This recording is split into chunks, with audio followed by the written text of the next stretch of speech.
March 2024, Purposely Unplugged with Lori. I'm Dave Scott from Hub Media. Last month, quick overview, we talked about the truth. And now we're going to step into that a little bit further, because if you tell a little white lie about something, it's not a truth, and then you try to communicate that, it becomes a mess. So I love that we talked so much about truth last month, and we established the benefits and why it's so important for people to do that. But now we're going to go one step further and step into communication. I'm going to let you have the floor a little bit. And if you could just give me a quick overview of last month and sort of where we're going this month, because then I got some questions. So when we talked about truth, Dave, I said that it's really based in perception, that we all approach a situation and our version and how we view the truth is really sometimes in perception. And that's exactly how we kind of led here. But where I ended last time is where I said, if you're trying to tell your truth and someone's not hearing it, or if you feel you can't tell your truth and there's something holding you back, then that's where you should reach out to someone and just have this conversation with someone like myself or someone else in the field. And absolutely, then you kind of brought up this piece of those little white lies. And if you can't tell the truth, why? And that brought us to communication. And really, what is good communication? What is reciprocal communication? What does that look like? Communication, I like the intent part, because you and I were talking about that off air as well, to understand what that intent is and the perception of your reality, of your truth, when you're communicating that to someone else. That's a big chunk right there, right? And the word that got me hung up was the intent. And I want to talk about that for a little bit, if you don't mind. Just how do you make sure, sometimes I feel when I'm communicating with people and they're talking back to me, their intent is leaving me little clues about them, or maybe why they're not telling me something. You know what I mean? But they want to, but the intent's kind of vague. What is that? How do we focus on intent? Well, and that's interesting, because one of the quotes I shared with you is that we should communicate with the intent to listen, not with the intent to fix or correct. And I meant that from the receiver part of the conversation. You're hearing that from the sender part of the conversation. So you did just hit on the receiver, sender, and the reciprocity of it. But to get to what you just asked, if someone is giving you those pieces of information as they communicate with you, then part of this open communication is just following their conversation. So if their intent is to tell you something, then sit with it, be curious, ask questions, and just deepen the space so that they can continue to tell you what they need to tell you. It's interesting too, because when you have when you're in that phase of communications with someone else, a lot of times I feel the communication is one-sided. And by that I mean, oh, I did this today. Oh, I wish I had. Oh, you know what I mean? And you're like, okay, what's your point? It's sort of a two-way street here. And you kind of lose focus, because it seems like you're just hearing their problems. How do you evolve that conversation to be more balanced with the communication component? So you can offer pieces. And so if you're feeling that the sender in the message is completely absorbed in what's happening for them, that they're speaking from where they are. So they may literally be in that state at that point, and we can gently just offer, oh, my day was this. I've been thinking about this. What do you think about that? Open up that curious piece. And some people in the stage of their life just might be at a space where they can't receive information from you. So then you need to decide, what does this look like for me? What do I need to keep this reciprocal so that I'm feeling connected in the conversation? I think you're really talking about relationship too, but Dave, that's a whole nother podcast. I think that's where you're kind of thinking right now. A little bit, but I think too, because it's, if you can't start that, if you built the trust and you need that communication to go forward, you know what I mean? Those components got to be the first two. They got to work, right? If they don't work, what's the point? And I think when you go back to intent, I can look out the sky today, and you and I could stand here and look at the sky, and I say, oh, it's a beautiful purple sky. And you're like, purple, it's blue. right? But I mean, it's that type of thing communication wise. It's like, well, Dave, why would you say it's that color today? Right? I mean, Mhm. those are the lead questions, correct? To sort of Mhm. bring out why that communication piece, that person said that, or why that communication is different from what your perception is, correct? It can be. So I think this piece is really this reciprocal piece. I use the analogy of like an ecliptical. Those petals on that ecliptical need to move equally and fluidly for that machine to work and for our bodies to be safe. So sometimes in communication, the sender receiver message needs to be that fluid and equal for us to even be safe in communication. So that's a way of thinking about it a little bit. So if something's off with the other person, it's the curiosity as to why, what else is happening, what's deeper, what's going on. And then as the receiver, because you're now the receiver in this conversation, it's really what do I need? Where's that person at? And how can I support them? And sometimes relationships are just off and then they come back. And then that is a deeper, bigger, because when we off air, we talked about communication in families, communication with kids, communication with coworkers. There's all these different communication paths that we need to manage in our lives. Okay, this is a communication question again about Mhm. not wanting to have have a conversation or communication with someone, but you have to. Mhm. It's maybe there's a conflict of interest, maybe there's just a barrier in the way. Mhm. How do you go about breaking that down so you can have that? Like, I know this is a little deeper than just communication, but Mhm. how do you start that conversation for that communication? Really depends who the other person is. So in our professional world, there's lots of resources to help us do that, to ensure we're maintaining professionalism with that. And then when it is someone personally in our lives, though, we really need to consider where are they at, what can they receive, what can they hear, and how do they need to hear that. Some people need to hear things just bluntly, directly, clearly. Other people need to hear it through stories like the ecliptical. Everyone, and you know how the folks in your life need to hear things or hear them well, receive them well. So if you want your message to be received well, there's a big piece here of thinking who is the receiver, what state are they in, and what do they need? Do they need time, or do they need just be blunt and say it the way it is? And sometimes we have to be more direct than we would be with other people. But this is the negotiation of the relationship layer underneath or supporting the communication layer, which supports the trust layer.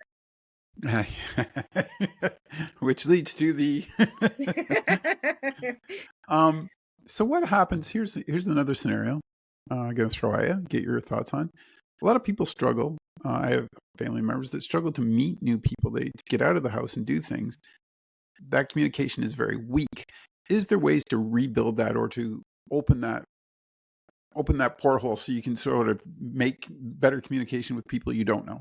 Any advice there? That honestly comes from someone's level of confidence about who they are and what they bring to the table and their sense of value. And if those things are off, then it's not likely that someone's going to want to meet new people. Plus, what is the intent? We're coming back to the word intent. What's the intent of meeting new people? Are you trying to make friendships? Are you trying to broaden your scope? Are you trying to network? So that again might be a whole nother topic, unfortunately. But when we're meeting new people, I'm glad you laugh every time we say that, Dave. As you meet new people, it's really what are you bringing to it? Because again, that's reciprocal. Right. If other people want to meet new folks and or make new connections and networks, then it should be reciprocal. We should be able to approach that knowing that we're bringing something to the conversation and so are they. So we need to be able to share our message as the sender, but receive theirs as the receiver. We need to listen and just be curious and ask those questions. So yeah, it really boils down to that intent, doesn't it? Like, Mhm. everything seemed today to come back to that point. I remember I went out west in October, and on the flight back, the person next to me was reading a book, and I said, "Hey, how's that book?" And it was not my intent to end up talking to this person for an hour, but I did. But it was a great conversation because it was just, providing that little bit of insight and it was exactly that. The intent was, is that a good book? Right? I was interested in reading it. So I think there's, the curiosity took over for me because I just wanted to know, right? But then it led to a great conversation with this person. And I think I think we get stuck sometimes, not willing to. I mean, there's so much stuff in the world now that I think we're almost buried in not to communicate. We got our phones, we got our tablets, we can control that environment. But when you're in, a situation where you don't know the other person, and my vibe was comfortable, right? This person I felt this was a very comfortable person to talk to, but it was that easy to take that little leap, right? Just to say, hey, and I think we're kind of missing that a lot in society today because we're so defensive before we even start a conversation, before we even want to communicate. We've got all these thoughts in our heads going, oh, red flags, right? But it's an easy step if you just relax and do it. And, you don't have to, if that person said, oh, I don't like it, or I'm just, I don't know, I don't care, then it's done. You know what I mean? There's no harm, no foul, but you've learned something. And what I would offer to that conversation, Dave, is that the two of you are in the right place at the right time to have that conversation and to actually make that connection. But many of us aren't. So the sensitivity here is that sometimes people Wait. don't. What do you mean? What do you mean some of us aren't? That's the part I'm confused about. Yeah, some of us aren't, meaning some of us live with disorders like anxiety and Okay. depression. And so the one person in a communication of meeting someone new might be eager and ready to do that, but the other person might not. So we need to be sensitive to that. And that's what you said. If it had been shut down, I would have just walked away and, well, you were sitting, you couldn't go anywhere, Right. but you would have just kind of reclused and done your own thing. So the sensitivity when we communicate to someone new like that is watching their body language, watching their tone, volume, cadence of their voice. So those things really help us in social situations to determine, is this person in a space where they want to have a conversation with me or not? And even as I can give the female perspective of this, several women may not want people to reach out to them in certain situations when they're feeling vulnerable. And it would be difficult to know that and to predict that. But if you follow someone's body language, their tone, volume, their cadence, their eye contact, then that gives you the clues whether this person really is in a position where it's the right place, the right time, and the right situation to open up a brand new conversation. Do you think too, though, is our struggle to be more open-minded? I know we're going down a different rabbit hole here for 1 second. That's just one question. I won't deviate much further. But are we just not are we not, again, with trust, right? Communication. Mm-hmm. If I didn't feel like, I don't know. Like, I just think there's that we're missing something in society today where we're not allowing ourselves to have those conversations. I think, just my opinion, and meet new people. And I don't know if that's a bigger problem or if it's just a me problem seeing people like that. But we have to respect there are folks that don't want to make new connections, and that's okay. Like there are folks Oh that yeah. just don't want to. So putting judgment or even concern, that's difficult for us to do. But what we can do is just reach out and connect with those that we know we can make those connections with.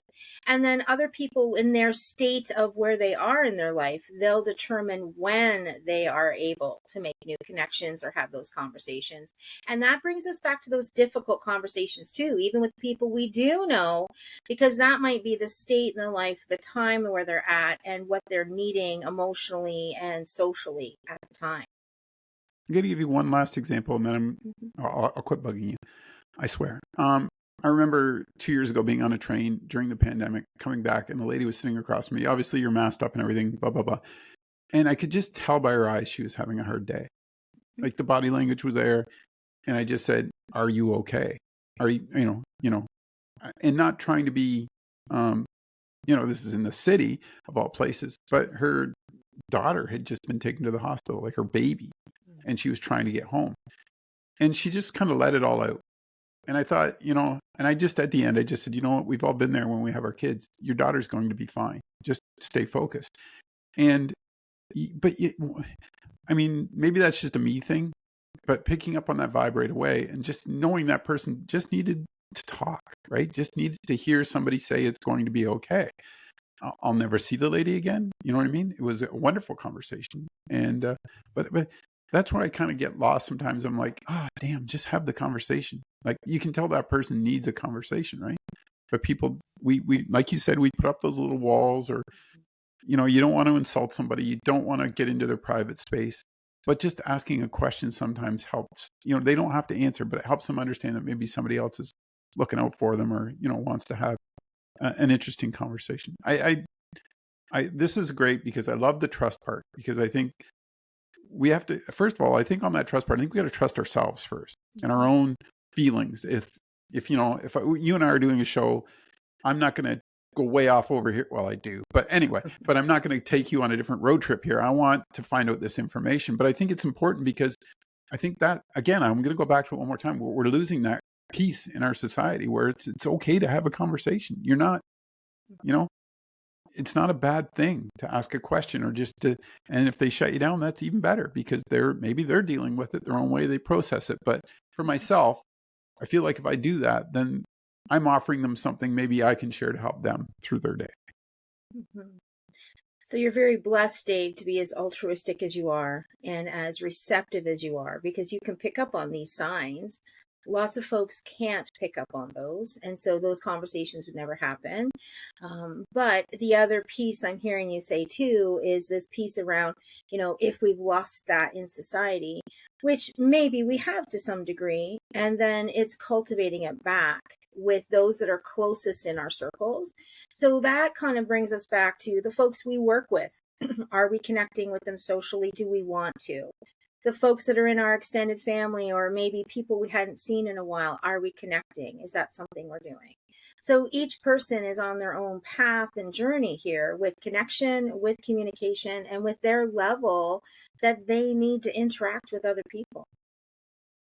It's a process, isn't it? It's a life process. Everybody takes it at different stages.